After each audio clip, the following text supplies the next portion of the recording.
There is a room in your life you cannot see, but you have felt its walls. It is the room built by everyone who loves you exactly as you are and only as you are. And the moment you try to grow past its dimensions, something strange happens. The people who claim to love you the most start to feel like the walls themselves. Nobody warns you about this part of the glow up. The version they sell you is all soft light and confetti. New job, new body, new mindset. Cue the applause. But nobody shows you the empty group chat, the dinner you weren't invited to, the friend who used to call every Sunday who now takes 3 days to text back, lol, nice. Here is the part almost no one will say out loud. Growth does not just change you. It exposes everyone standing still around you. And exposure, even the quiet kind, triggers something ancient and biological in the human brain. Something that will make the people who raised you, dated you, and grew up beside you quietly try to pull you back down. By the end of this video, you will understand exactly why that happens, the 3 words they will use without even realizing it, and the one method that lets you walk away without becoming the villain of your own story. But first, you have to understand the bucket you have been living in this whole time. Picture a bucket of live crabs at a seafood market. No lid. You would think escape is easy. One crab just climbs up and over the edge. But it never happens. Every single time a crab gets close to freedom, the others reach up and drag it back down into the water. Not out of malice, out of instinct. Marine biologists call it exactly what it looks like, the crab bucket phenomenon. And psychologists have spent decades pointing out that human groups do the exact same thing, just with words instead of claws. When one person starts climbing out of a stagnant job, a numb relationship, an old identity, the group does not cheer. The group reaches up. Here is why. Somewhere underneath the surface, every friend group and every family operates on an unspoken agreement. It usually sounds like this: life is just hard. Nobody really changes. This is just how it is for people like us. Nobody says it out loud, but everybody signs it anyway, the day they stop trying. That agreement is the glue. It is the reason misery loves company, and comfort loves company even more. As long as everyone in the bucket agrees that climbing out is impossible, nobody has to feel the shame of not trying. The pact keeps everyone equally stuck and equally safe from comparison. And then you start climbing. You wake up at 5 instead of scrolling until 1. You say no to the 4th round of drinks. You start reading instead of numbing out. On paper, none of this affects anyone else. You are not asking them to change. But somehow it affects everyone in the bucket anyway. Because the second you climb even 1 inch, you shatter the agreement. You become living proof that the walls were never real. And proof is the one thing a comfortable person can never forgive. It is not your success they resent. It is what your success reveals about the choice they are still making every single day not to try. That resentment does not usually show up as a scream. It shows up as 3 words, said so casually you almost miss the knife hidden inside them. Words that are designed to make you doubt the very growth that is finally saving your life. And once you hear what those 3 words actually mean underneath the surface, you will never hear them the same way again. You've changed. Say it out loud right now. Notice how it lands. It sounds like an accusation.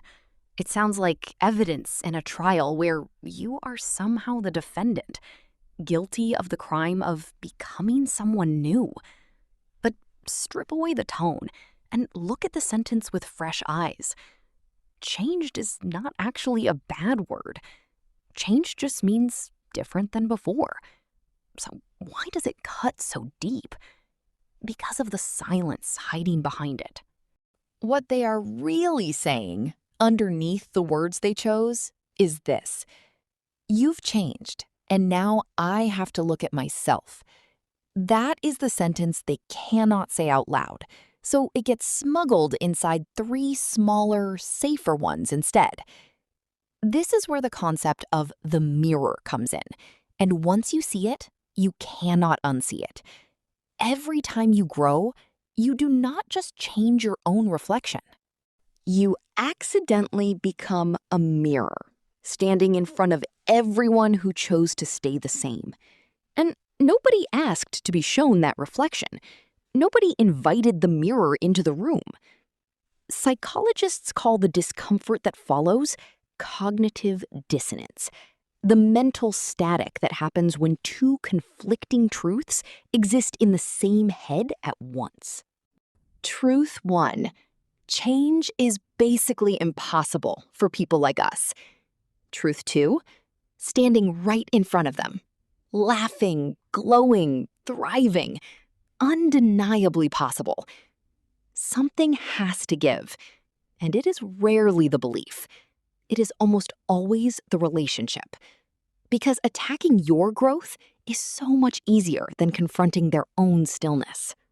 It is easier to whisper that you got fake, or arrogant, or full of yourself, than to sit with the quiet, terrifying question your presence forces into the room. If they could change, why haven't I? You are not being punished for becoming worse. You are being punished for becoming a reminder.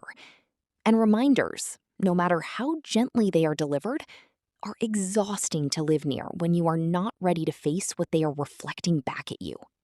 But here is what almost nobody tells you about this stage.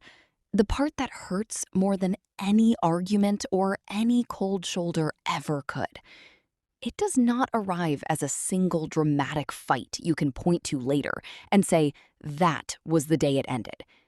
It arrives as a silence, a slow, invisible kind of loss that never gets a funeral, and that you will have to learn how to grieve completely on your own. Nobody teaches you how to grieve a friendship that is still technically alive. There is no ceremony for it. No casserole shows up at your door. No one sends flowers when a group chat quietly goes from daily to dead. But the loss is just as real as any other, because you are not just losing a person. You are losing every future you imagined with them still in it.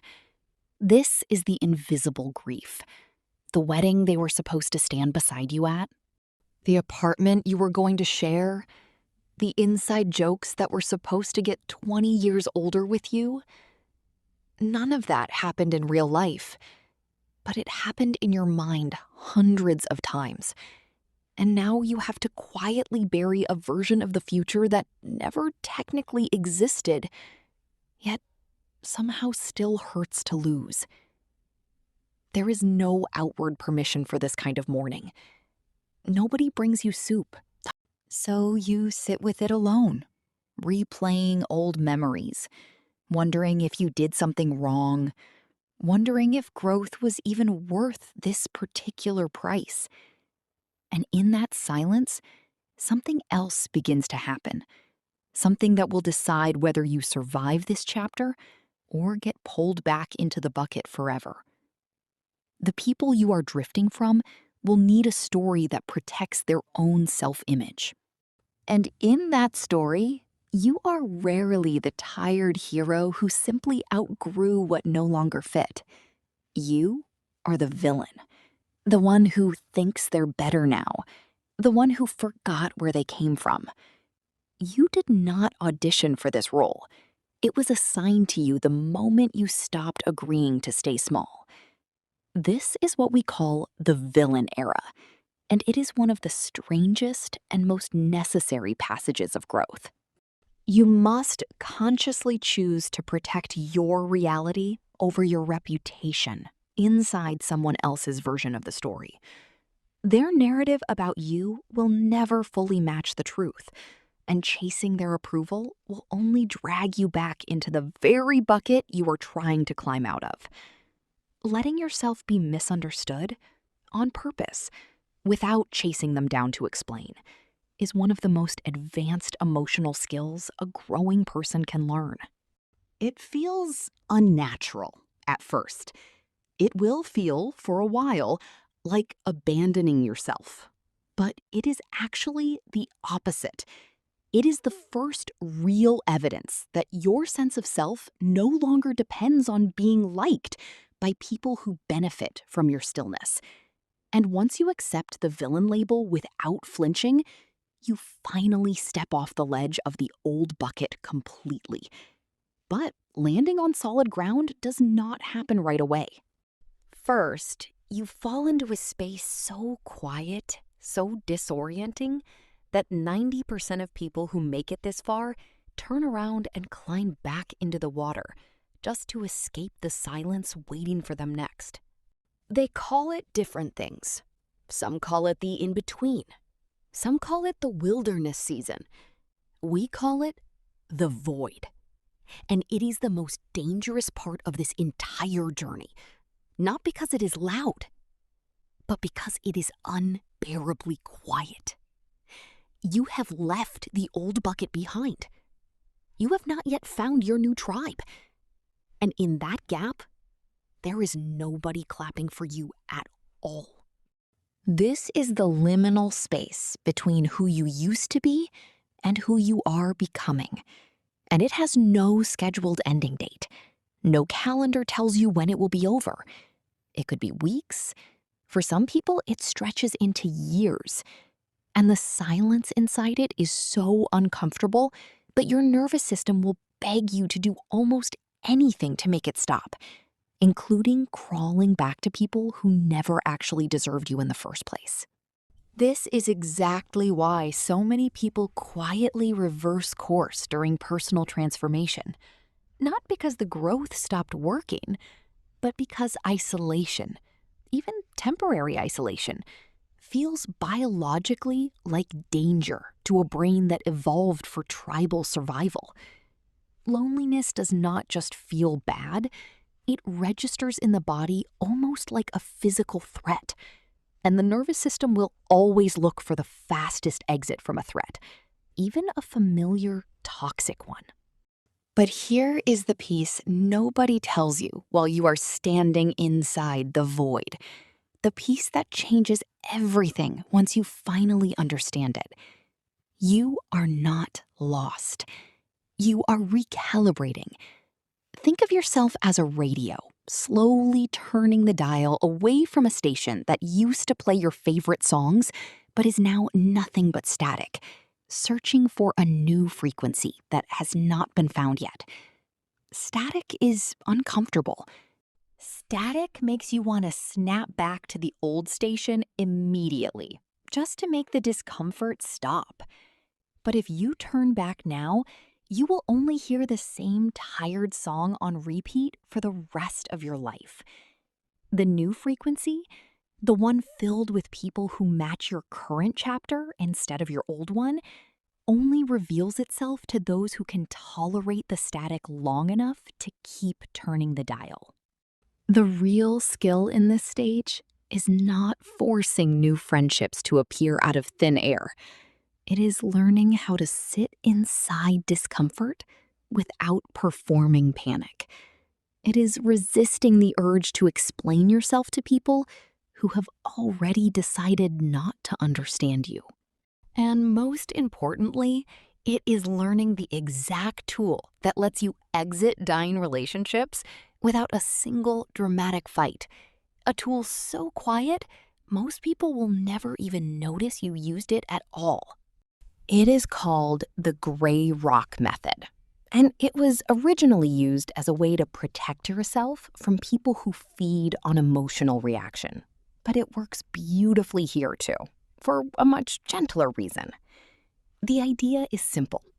A gray rock on the side of the road gets no attention at all. It is not shiny, it is not dramatic. Nobody stops to look at it twice. When a friendship or a family dynamic has become one-sided, when it survives only on your emotional energy, your explanations, your guilt, your overgiving, you can quietly stop feeding it. Not with cruelty, not with a speech. You simply become less available, less reactive, less willing to perform the same emotional labor that used to keep the whole thing running on your energy alone. You stop initiating every conversation. You stop over-explaining your choices. You stop absorbing guilt trips designed to pull you back into old patterns. You respond, but you do not chase. And slowly, almost silently, dynamics that only survived on your effort begin to fade on their own, without one single dramatic blow-up you will have to relive in your memory for years afterward.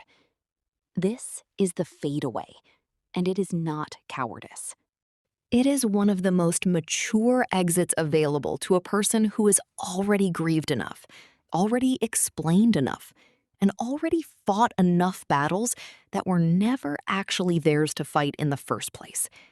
Some relationships do not deserve a closing argument. They simply deserve your quiet, unapologetic absence. The most attractive thing about a person is their unapologetic confidence. Their physical charm is always a bonus. The way they know who they are and how to hold themselves is irresistible. And if guilt tries to creep in while you do this, and it absolutely will, remember the final image that ties this entire journey together. Your life is not a prison cell where everyone who ever entered is required to stay until the very end. Your life is a train, moving forward one stop at a time, and people are allowed to board, ride for a while, and exit when their destination arrives. Some people were only ever meant to ride with you through your 20s, or through one specific heartbreak, or through a single unforgettable summer. Their exit does not erase the ride you shared. It does not cancel out the laughter, the late nights, or the version of you that needed them exactly when they were there. It simply means their stop came, and yours is somewhere further down the line. You are allowed to keep moving, even when they choose to stay behind on the platform. You are allowed to outgrow a room built by people who loved you, without hating them for the walls they never even meant to build. And somewhere ahead, past the static, past the void, past the villain era you never auditioned for, there is a new station finally coming into focus, playing a song that actually sounds like who you are becoming. If this found you at the exact moment you needed it, you already know what to do next. Keep climbing. If you like this video, don't forget to like, share, and subscribe. Thank you for watching.